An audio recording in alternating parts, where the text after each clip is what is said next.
Il y a plusieurs aussi positions au niveau du monde scientifique. Il faut quand même être honnête avec ça. Quand on parle du monde des médecins, il y en a qui disent on n'a pas eu d'études basées sur l'acétamipride. La menace majeure, c'est le frelon asiatique. Ça, vous le savez aussi. L'acétamipride de plus disparaît rapidement, contrairement à d'autres pesticides. Je rappelle quand même qu'il y a eu cette tribune dans Le Point du docteur Barrière qui expliquait, qui est cancérologue, refusait à cette forme d'enfumage émotionnel. Cette façon de parler des cancers et d'y inclure les cancers de l'enfant pour faire plus de buzz et provoquer l'émotion est insupportable. J'étais en train de me demander ce que les signataires de la pétition allaient penser du débat de ce matin, où on a encore un festival de déclarations de relativisation des risques, des mises en doute des connaissances scientifiques sur les néonicotinoïdes qui sont établies depuis des années et qu'ont conduit le législateur à voter leur interdiction depuis 10 ans. Évidemment, dans des controverses scientifiques, vous pouvez entendre quelques voix qui vous disent « mais je ne suis pas d'accord », mais ça arrive à chaque fois.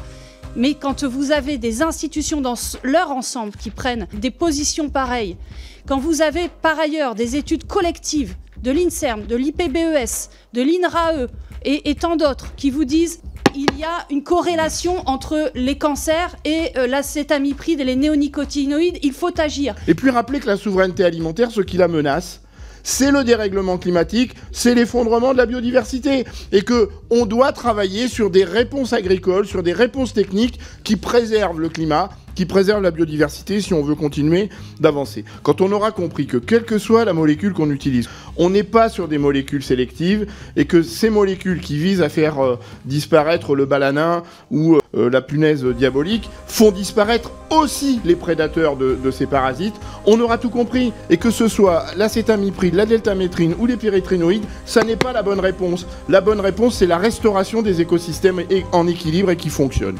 Accepte-t-on d'aller en avant ou veut-on aller en arrière? Parce que c'est ça de réautoriser un produit qui a été auparavant interdit. Veut-on aller en avant ou vers l'arrière en matière de politique vis-à-vis des pesticides, vis-à-vis de la santé des gens?